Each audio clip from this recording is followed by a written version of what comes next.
Hi kids, we'll be going with this paper discussion. You can look at the first question. The K absorption edge of Y, whose Z value is 39, is that particular wavelength. In order to produce the emission of K series from Y, the accelerating potential at least is this much. So, if the acceleration potential is at least this much, then the electron will be coming with this much kilo electron volt energy, which will be knocking out the electron,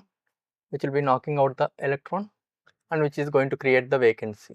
So how much energy is needed to knock out the electron was given from here, K absorption edge. So if a photon of this much wavelength is going to be absorbed by that electron, then it will come out. So from there you can understand what is the energy needed for that electron to come out.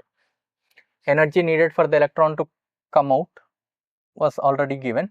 If that is equals to the minimum energy of the electron, I mean at least the accelerating electron should be having at least that much energy roughly, right? So when this hits and when it knocks out the electron, then there is a vacancy which is occupied by the other electrons and which is going to give us the K spectrum and H by E. So probably, even without knowing this, probably maybe option C and D are close to each other, but maybe if you know the value of H and E, you can try to see. Mostly it should be matching. I mean, at least in case of actual exam, H by E value won't differ much far away from each other from the routine available values.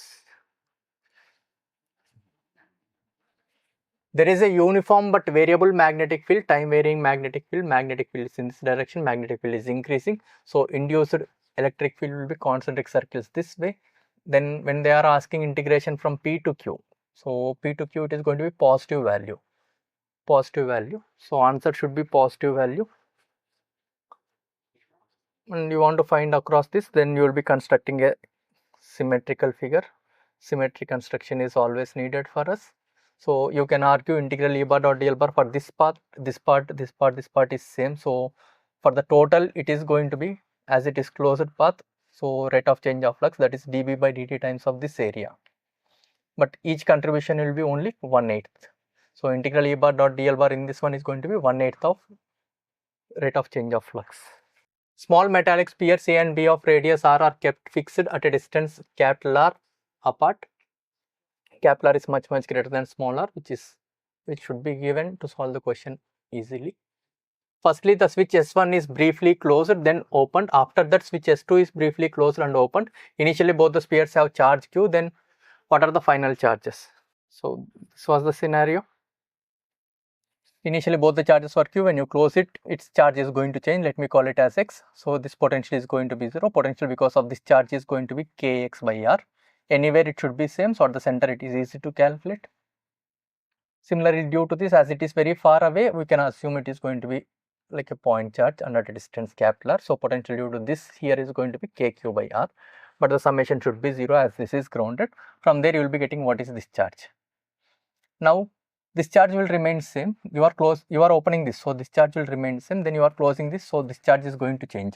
Again, I can use the same logic. Potential here should be 0. From there, you will be getting this y as a function of x. But x itself, you know something, so you can substitute it back to get. There is nothing much here. You just have to make this potential 0, then this potential 0. All surfaces are frictionless. Ratio of acceleration of block B to acceleration of block A. Now, if you understand, if you draw only free body diagram of block, if you draw free body diagram of only this, see, when you draw free body diagram of this, you always include pulleys so that you don't mess up stuff. Then you include this string also into you. Now, if you notice this entire system, this tension, they will be getting cancelled. So effectively, tension is not going to play any role in his acceleration. So mg will be there, normal will be there. Mg's component only is going to create acceleration for this guy. So this guy's acceleration is going to be g sine theta. Or you can see, if this is moving, this length of the string, this length of the string, this length of the string, always available on the top. So if this is moving, it is not going to affect anything. So these two people are going to move as if this guy is not present. Or I can say these two accelerations will be same. Once I understand these two accelerations are same, you can write F equals to ma for this, F equals to ma for this. You can add them, or you can see even if this guy is not there, they will be having the similar motion. So I can say the pulling force here is mg sine theta, which is going to pull these two people. So acceleration of them is going to be g sine theta by 2. this guy's acceleration is g sin theta, these two people acceleration is g sin theta by 2. Understanding this guy's acceleration is g sin theta is going to make the question. I think that's a straightforward question where you have to do the calculation. Everything they have given in the question, this is going to give you this, they have given in the question, they have given the values, they have given binding energy per nucleon.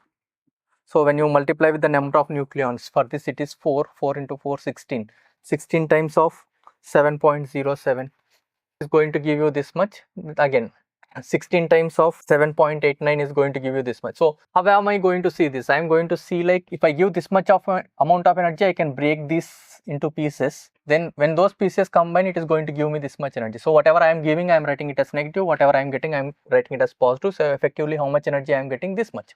Similarly, if I give this much amount of energy, it is going to break. When it combines, it is going to give me this much amount of energy. So effectively, it is going to give me this much energy. The same thing. When I give some energy, I can break it. I need to give this much energy to break it. Then all of this will combine and will give me this much energy. So effectively, I will be getting this much energy. When I give some energy, it is going to break into these pieces. How much energy I should be giving? 28.28. It's only calculation question. A galvanometer has resistance 100 ohm and full scale deflection 50 micro. Galvanometer has 100 ohm and full scale deflection 50 micro. Then when it is going to, if you connect 10 kilo in series, what is the voltmeter, or like what is the range of the voltmeter? When you connect 200 kilo in series, what is the range of the voltmeter? Then if you connect 1 ohm in parallel, what is the range of the ammeter? So maximum deflection current into this resistance will give you the range of the voltmeter. When compared to this value is negligible, so you can neglect it, which will turn out to be roughly 0.5 volt. Similarly, this into this, you can neglect this roughly. So this into this is going to be roughly 10 volt. So this is going to behave like a voltmeter of range 10 volt. Similarly, the maximum deflection current is 50 micro. These two are parallel. So this current into this resistance should be this current into this resistance. So it is going to be 5 milli. If this is 5 milli, this is 50 micro, this is going to be 5 milli plus 50 micro. When compared to 5 milli, 50 micro is small. So we can roughly say the range of the ammeter is 5 milli. 50 micro galvanometer range has been converted to 5 milli, and 5 millivolt, this into this is 5 millivolt. 5 millivolt voltmeter has been converted to 0.5 and 10 by connecting these resistors. That's how you can convert galvanometer into voltmeter and ammeter. In a longitudinal stationary displacement wave, there is no transfer of energy in the direction of propagation of the wave, but phase of oscillation travels in the forward direction. So there will be energy transfer, but it will be between node and antinode. If you want to understand waves better, you should understand transverse waves. And so there is this question in your doubt clearance folder also, which was transverse wave. So you look into that. If you didn't encounter this before, you look into that, then you will understand the energy between node and antinode. The energy between node and antinode is going to be fixed. So energy in this region will stay there, but sometimes it will be going this way, sometimes it will be propagating the opposite way. Energy between node and antinode will be fixed. So option A is going to be wrong. Maximum increase of pressure occurs at displacement node. Displacement node is going to be pressure antinode. So pressure antinode, sometimes pressure will go to more than atmospheric pressure, sometimes it goes to less than atmospheric pressure. So the change is going to be extreme. So maximum increase or maximum decrease, that is going to happen at pressure antinode. Sometimes it will be going higher, sometimes it will be going lower. Pressure at the displacement antinode. Displacement antinode is pressure node. Pressure node in the sense excess pressure is 0. So it is going to be atmospheric pressure. So if there is no wave, then atmospheric pressure will be there. So wherever displacement antinode is there it is going to be pressure node, which is going to be atmospheric pressure. So B, C, D will be correct. And coming to this question, again in the other day we have seen similar question where we used some complex number method to do the calculation easy. The same way we are going to do here. We are going to replace this with a resistor of J into 8. This is minus J into 4. This is 3. They are in series. So now unit magnitude of this, then V equals to I into Z. Vrms When you substitute, you'll be getting IRMS. The same procedure. These three are in parallel. This is j into 6 minus j into 3. This is 8. Then you will be calculating z value. Then V equals to I into z. The same way, these two are parallel in series with this. Z magnitude, then V equals to I into z. These two are series. These two are series. They are in parallel. Then you need to calculate the equivalent Z magnitude. Then V equals to I into Z. Monoatomic ideal gas of 2 moles were found to be undergoing thermodynamic polytropic process. Volume coefficient is varying with temperature as shown. So gamma definition is this much. They said this is gamma. Volume coefficient, volume expansion. It is, you are plotting the graph with t power minus 1. So when you plot the graph between these two, slope is constant. So y equals to mx form. Then you can integrate and you can convert this into PV form. PV equals to RT, you can use instead of T PV form. Then you will be getting P into V power something is constant, that is of the form polytropic process, PV power x is constant. In case if m is 3, when you substitute, you will be getting PV power 2 by 3. If m is 2, you will be getting PV power 1 by 2. If m is 1, you will be getting P into V power 0, P is constant. Now, when it is of the form PV power x is constant, then molar heat capacity is going to be Cv minus R by x minus 1, which you will be knowing. Even if you don't know, you can integrate and you can get it. So I am just borrowing the result. Or you can just compare. If x is gamma, then these two should be getting cancelled. Yes. So Cv minus R by x minus 1. Now you can see when you multiply with n and delta t. So this part is going to give you change in internal energy. This part is going to give you work done. The same idea here, if you multiply with n delta t, this part is going to give you change in internal energy, this part is going to give you work done. And you can do the same way here also, but we know pressure is constant pressure process, so C is going to be Cp, which is 5 by 2R for monoatomic. You multiply with n and delta t, you will be getting what is the heat given. Match the force acting on the left wall of 2 meter wide, that is perpendicular to the plane tank, which is completely full enlisted to the acceleration. Okay, force is in this case and acceleration is in this case, and atmospheric pressure is neglected. So acceleration is along x-axis, z-axis, along x-axis and z-axis. So before that, I'll be using this information. If the pressure is linearly varying, force is going to be average pressure into area or pressure at the centroid into area. Then when it is accelerating horizontally, it will be making some angle which is going to be tan theta is A by G. So I am borrowing these two well-known results. So in the first case, when it is accelerating with A, so it is going to make some angle. Now what is that angle? That angle is tan theta is going to be A by G. From that information, if this is H, this is going to be G by A times of H. G is 10, A is 6. Anyway, that has nothing much. If you want to find F equals to MA, then you need this much mass, but I will be going with average pressure into area. Average pressure is rho G H by 2 and this area is H times of into the plane, it is 2. Which is going to be 19.6. There is no option, but the closest option is option 4. Now, when it is accelerating upwards, pressure here is going to be rho into G plus A in this direction, A in that direction. So if you want to go with average pressure, so this pressure is going to be rho into G plus A into H. So average pressure is going to be rho into G plus A into H by 2.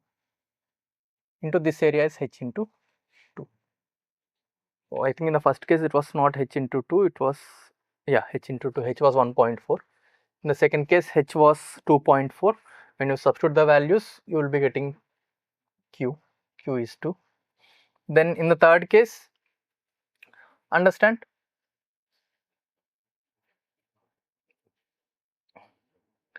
you can treat this question like effective gravity G plus A, but understand this is a real force. But if you want to understand in the similar manner, you can see it like G effective. So in that case tan theta is going to be A by G effective. So this value is going to be G effective by A. Anyway, that doesn't really matter. So you need only this average pressure. So this average pressure doesn't depend on this acceleration, so it doesn't matter much. Acceleration along x-axis doesn't matter much. So you'll be getting the similar expression as the previous one. In the next case also, you'll be getting similar expression as the previous one. Only az and h values are different in all the cases, so you just need to substitute them. Only for first option, you won't be getting the right value, but the closest value for the remaining three options, the only correct option is B. An aluminum wire of cross-section area is joined to a steel wire of same cross-section area. This compound wire is stretched on a sonometer pulled by weight of 10 kg. The total length of the compound wire between the bridges is 1.5. So between the bridges, so those two ends are going to be nodes. And find the lowest frequency of excitation for which standing waves are formed such that the joint in the wire is also node. So extremes are nodes and joint is also node. I think in JEE Mains also these kind of questions are common, so you should be able to do that. There is aluminum wire and there is steel wire, and if this velocity is v, this velocity is going to be v by 2. That you can see from here. V equals to root of t by mu. Mu you can write it as rho into a. T and a are same, so velocity ratio will be root of rho 1 by rho 2 ratio, which is 1 by 2. So from there, for what all frequencies, if I take only this wire, for what all frequencies it will be standing wave here, it will be these frequencies. I mean, you can write m lambda by 2 equals to L. From there you can calculate lambdas. From there you can use V equals to lambda f and you can find the frequency. That is doable. Similarly, for what all frequencies, there will be standing wave here for these frequencies. Now, if I have a common frequency for which standing wave will form in this as well as in this, that is the first frequency for which we will be getting a standing wave. So we need to see when these two will be equal.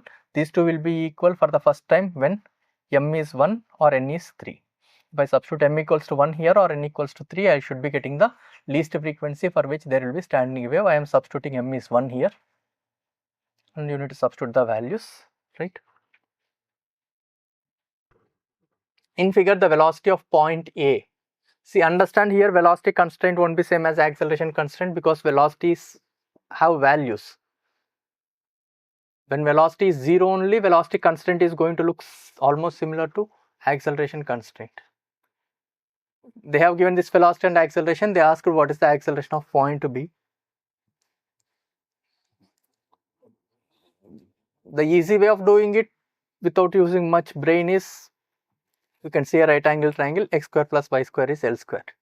Then you differentiate it. Then you know the value of x, you know the value of y initially, and you know the value of x dash, you can find the value of y dash. So from this one, when you substitute the values, you will be getting y dash value at this moment.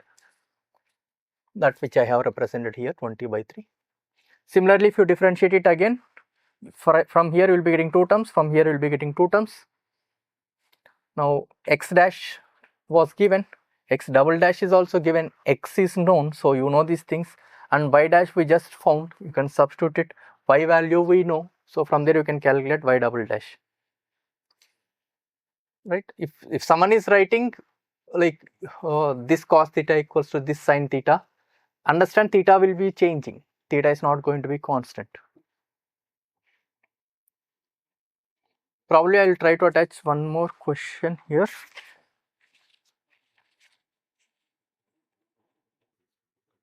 Ram and Shyam play a physics themed Wheel of Fortune. The game setup consists of 3 ideal linear polarizers A, B and C arranged in a row. Polarizer A is fixed in the upright orientation while polarizer C is fixed at an angle pi by 2. So if only these two were there, then nothing will be passing out.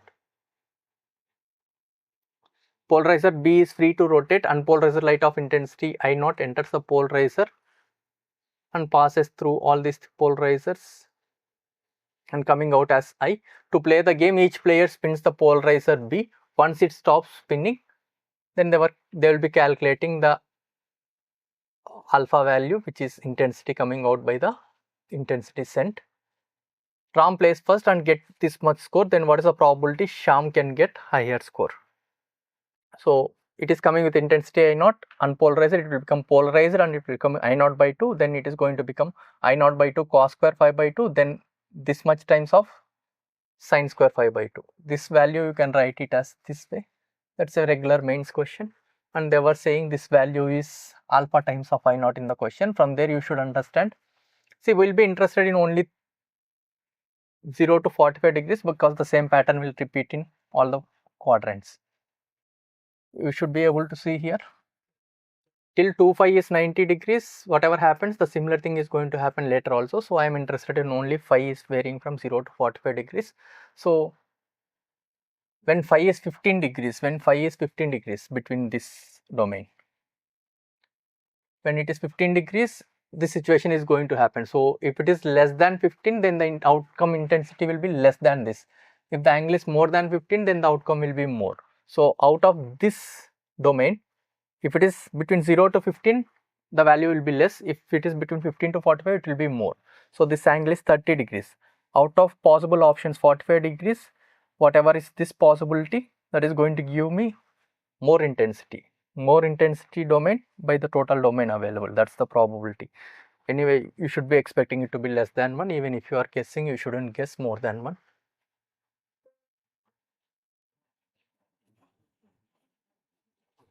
Three rods of equal length are joined to form equilateral triangle. The temperature coefficient of this is alpha 1 and this is alpha 2. If angle ABC remains constant, so that is 60 degrees, which was 60 degrees initially, so which remains 60 degrees. They said this remains 60 degrees, this length is L, this length is L, this length is L. So all the three angles were initially 60 degrees, but they said now also this angle is 60 degrees. Now when it expands, this length is going to become this much, this length is going to become this much. Approximately it is 1 plus alpha 2 to t, 1 plus alpha. Anyway, you can see these two lengths are equal, so these two angles should be equal. So this is 60 degrees, so this should be 60 degrees. Now sum of the angles should be 180, so this should be 60 degrees. So these three lengths should be equal. The meaning is these two should be equal. The meaning is alpha 1 should be equals to alpha 2. A Carnot cycle based ideal heat engine operates between two tanks, each having mass m of water. The source tank has an initial temperature of T1 and the sink tank has initial temperature of T2. Assume that the two tanks are isolated from the surrounding and exchange heat with the engine only. Specific heat of water is S. Find the total work that the engine will be able to deliver by the time two tanks reach common temperature. So initial temperature is 361, 289, so heat will start flowing. Some of it will be going this way, some of it will be doing work. Because of that, this temperature will be reducing, this temperature will be increasing. This process continues till both the temperatures become same. That is the idea. So at any moment when this temperature is T1 and this temperature is T2, the small heat went is dQ1, the small heat came here is dQ2. So this by this should be equal to this by this, assuming it is reversible process. Now if small heat is coming out, this temperature will be changing, so ms delta T. As it is reducing, there is a negative sign here, this will be increasing. Now when you substitute it, then it is going to look, when you integrate it, you will be getting T1 into T2 is a constant. So eventually both the temperatures will be T and T. So T square should be equal to initial T1 into T2. T square should be equal to initial T1 into T2. So final temperature is 323. So if this temperature is going from 361 to 323, then the energy lost by this is going to be ms delta T. The energy gained by this is going to be ms delta T. The difference, the energy lost by this guy and the energy gained by this guy, the difference will be going as work done. When classical pendulum clocks are moved, even very small differences in gravitational acceleration become noticeable. For example, between the ground floor and the upper floors of high-rise buildings, we adjust a pendulum clock with a steel second pendulum at sea level so that the time period is 2 seconds. Then we move it to an altitude h above the sea level. Magnitude of change in number of oscillations performed in 1 day changes. In 1 day change. So in 1 day the number of oscillations will change. How much it is going to change roughly? You can see here h is much smaller than r. So time period is going to be 2 pi into root L by g. G is going to be different. So g at a height, g at a distance r from the center, which is outside, is going to be capital Gm by r square. So you can see t is proportional to r, remaining all things are constant. From the surface to certain height, which is changing is only this. Now how the time period is going to change? You can simply take logarithm and differentiate. You can see how time period is going to change depending on the distance, as the distance variation is small. And time period is 2 seconds, distance changes 400 meters from 6000 from radius. from 6400 kilometers, you are slightly moving it by 400 meters. So change in time period is going to be this much. Now number of oscillations in one day, for 86,400 seconds, time period of one oscillation is 2 seconds. So when you divide with the time period, you will be getting the number of oscillations. Now what happens in the other case where you have taken the pendulum to certain height, time period is going to change. So you need to find the number of oscillations. So instead of doing this calculation, I mean anyway you have to do binomial. So you can roughly see 86,400 by t, time period is going to give us the number of oscillations. If t was 2, n was 43,200. But if t changes by small amount, n is also going to change by small amount. So I'll be taking it, I'll be differentiating it, and I can see when t changes by small amount, n is also going to change by small amount. N value we figured out, and small change in n value is going to be n value into small change in time period by the time period. Or you can substitute here also and you can do binomial, that is up to you, right? Thank you.